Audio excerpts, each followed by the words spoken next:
हैं कि आप जब पढ़ते हैं तो पढ़ते पढ़ते आप डिस्ट्रैक्ट बहुत होते हैं। मैं सवाल का आंसर दे दूं कि डिस्ट्रैक्शन होता क्यों है। देखिए, जब आप 11वीं 12वीं कक्षा में आते हैं 10वीं के बाद में, तो आप एक वयस्क अवस्था में आते हैं, बोलते हैं ना एडल्ट, टीन एज में आते हैं। और जब आप टीन एज में आते हैं ना, तो मेरे भाई ध्यान से सुनना, अब मैं जो चीजें बताने वाला हूं। जब आप टीन एज में आते हैं ना, तो आपकी बॉडी में होते हैं बहुत सारे चेंजेस, जिसको हम क्या बोलते हैं, हार्मोनल चेंजेस बोलते हैं। ठीक है, और वो हार्मोनल चेंजेस कुछ इस तरीके के होते हैं जो अट्रैक्ट करते हैं अपोजिट सेक्स को। जैसे मेरे साथ भी हुआ था और आपके साथ भी होता होगा, है ना, कि 11वीं कक्षा में आए, 10वीं तक तो बहुत जबरदस्त थे। मेरे मामा का लड़का, मेरे फूफा का लड़का 10वीं कक्षा में 10 CGPA लेकर आया था, 95% से ऊपर लेकर आया 10th में। लेकिन 11वीं कक्षा में एकदम से भसोट हो गया वो। तो ये क्या हुआ उसके साथ? एकदम से, मतलब इतना अच्छा था पढ़ाई में और एकदम से पढ़ाई एकदम से खत्म। तो क्या हुआ? आसपास का एनवायरनमेंट कैसा मिला? कुछ गंदे बच्चे मिल गए, अच्छे बच्चे भी मिलते हैं, संगत बोलते हैं ना जिसको, कि संगति ऐसी मिल गई जो चेंज कर दिया, क्योंकि बॉडी में हार्मोनल चेंजेस हो रहे हैं, है ना। सुंदर कन्या अट्रैक्ट कर गई, है ना।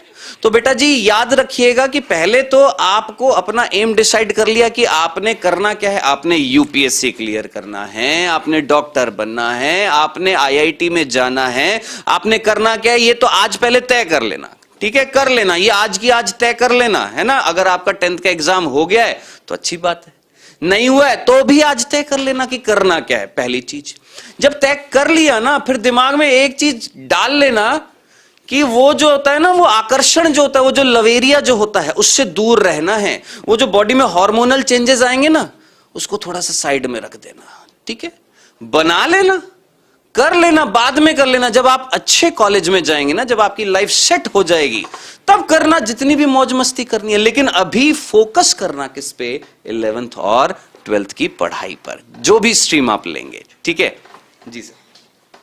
एक डाउट था यहाँ पे। बिल्कुल बिल्कुल सर, आप पहले जैसे पार्थ सर ने बताया था कि भाई हार्मोनल है ये, तो बच्चा कंट्रोल कैसे करेगा? वो तो बॉडी के अंदर हो रहा है ना सब। आप इसको बताओ थोड़ा, मेरे को खुद को भी हुआ है, तो मैं जानना चाहता हूँ कि क्या रीजन था उसका। सर देखिए, ये जो हो रहा है उसको कैसे कंट्रोल करें? देखिए, ये कुछ ऐसी चीजें होती है जो अनकंट्रोलेबल होती हैं, है ना। तो इसको कंट्रोल पाने के लिए बहुत सारे तरीके हैं। सबसे पहला तरीका, सबसे पहले तो अपने घर की कंडीशन को देख लेना। सबसे पहली चीज कि आपकी घर की कंडीशंस कैसी हैं, है ना। अगर आपके माता पिता हैं, बहुत तगड़े बिजनेस है उनका, फिर चाहे हार्मोनल चेंजेस होने दो, कोई दिक्कत नहीं है। लेकिन अगर आपकी घर की कंडीशंस हैं कैसी, अच्छी नहीं है, आपको पता है कि आप ही आगे करने धरने वाले आप ही हैं, तो बेटा जी आप अपने माँ बाप की आंखों में एक बार देख लेना और अपने हार्मोन्स को बोल देना कि अभी ज्यादा ना निकलो। ठीक है, कंट्रोल तो करना पड़ेगा आपको इस चीजों पर कि आपको वो देखिए होता क्या है, ये एनर्जी तो है, ये जो हार्मोन्स जो निकल रही है क्या है, एक काइंड ऑफ एनर्जी है, ऊर्जा ही तो है। आप ऊर्जा को गलत दिशा में अगर लेकर जाएंगे तो जिंदगी तबाह हो जाएगी, और उसी ऊर्जा को अगर आप पढ़ाई की तरफ लेकर चले जाओगे तो आबाद हो जाएगी ऊर्जा। यही है भैया बात। मैं भी इसमें एक छोटा सा ऐड कर लूं, फिर उसके बाद आप जवाब देना। यार मेरे को लगता है कि अपने को जिंदगी में हम जो भी करते हैं ना, उसकी कीमत चुकानी पड़ती है।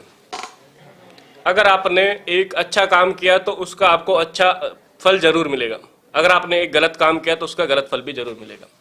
अब अगर आप दिन रात मेहनत कर रहे हो जेईई के लिए, तो आपको उसका फल कहीं ना कहीं जरूर मिलेगा।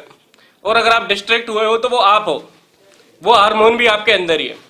ऐसा नहीं है कि कोई और किसी और के हार्मोन आपके अंदर है ना, तो उस हार्मोन को कंट्रोल भी आपको ही करना है। अब अगर आपने कंट्रोल कर लिया तो आप आगे बढ़ जाओगे, नहीं तो इसके लिए आपको अपना लक्ष्य ध्यान रखना है कि यार मैंने क्या सोचा था, क्या मैं उसकी तरफ जा रहा हूं या मैं उससे दूर जा रहा हूं। जैसे ही हार्मोनों के बारे में सोचा, आप गए काम।